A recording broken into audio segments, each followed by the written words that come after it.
Bonjour.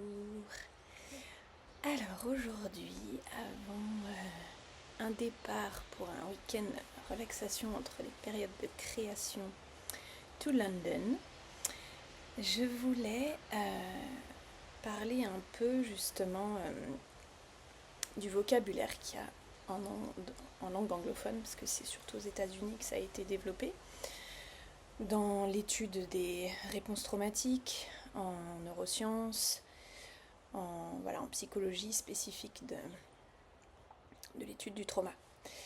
Et donc, il y a tout un vocabulaire, et le vocabulaire, quand même, ça aide à comprendre ce qui se passe.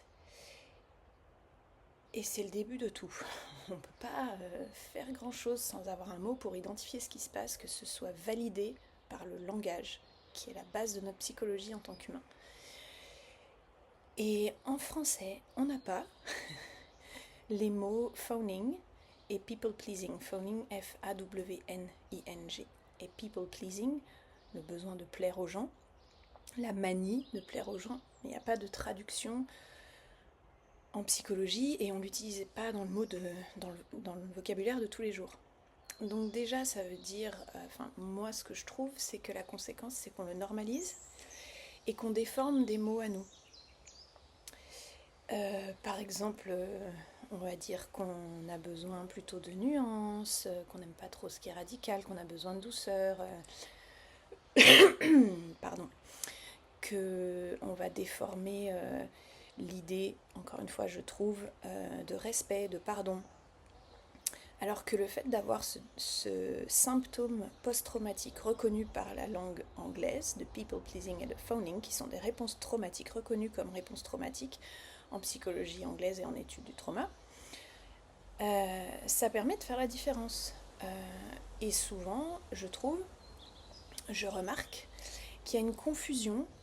Encore une fois, c'est encore plus fort chez les femmes du fait du conditionnement qu'on a très binaire et que le rôle des femmes, c'est de ne pas faire de vagues, c'est de ne pas faire chier, c'est d'être au service des autres, c'est de sourire, c'est d'aider, c'est de se sacrifier, de se mettre au deuxième plan. Et c'est encore plus poussé par le rôle de la mère, alors qu'on a prouvé aussi 1001 fois en psychologie que les enfants apprennent de comment on se traite soi-même par le modèle, pas de ce qu'on leur dit, et de pas comment on les traite eux, même si ça joue énormément.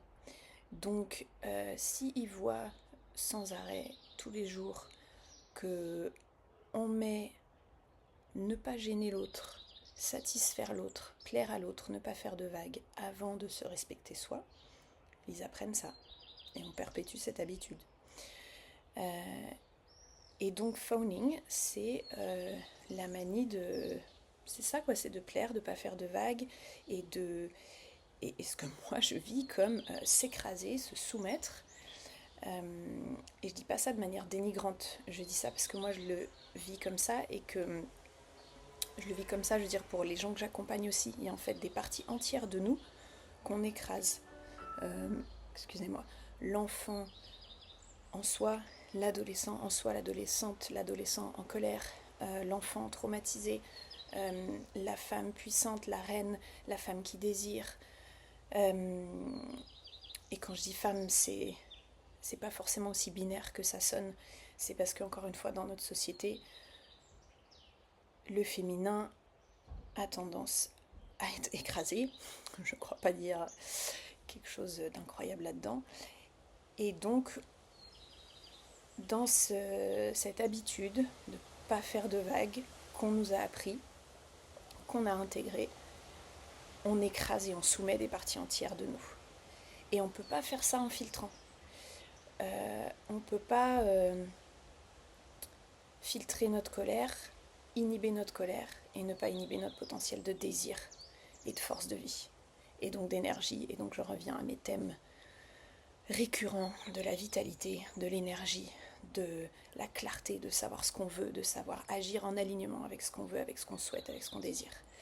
Donc voilà, je voulais poser ça là, si c'est des habitudes que vous reconnaissez en vous, des tendances qui vous parlent. ça peut aider de lire des textes sur ce vocabulaire, et il y a des choses en français.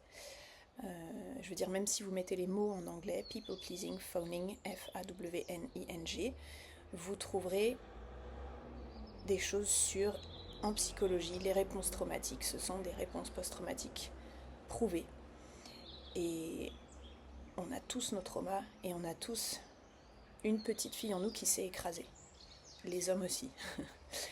Et une adolescente, un adolescent en colère, qui n'ont pas trouvé la place de poser leur colère. Des parties de nous qui ont des rêves, des envies, des désirs, des principes, vraiment des trucs viscéraux à vivre, à défendre, qu'on a inhibés, qu'on a endormis, parce que ça veut dire prendre toute sa place, faire un peu des vagues et déplaire. Voilà ce que je voulais approcher avant ce départ à Londres, et remercier la langue anglaise et tous ceux qui créent des mots pour reconnaître ce qui se passe en nous. Voilà. Je vous souhaite une belle fin de semaine.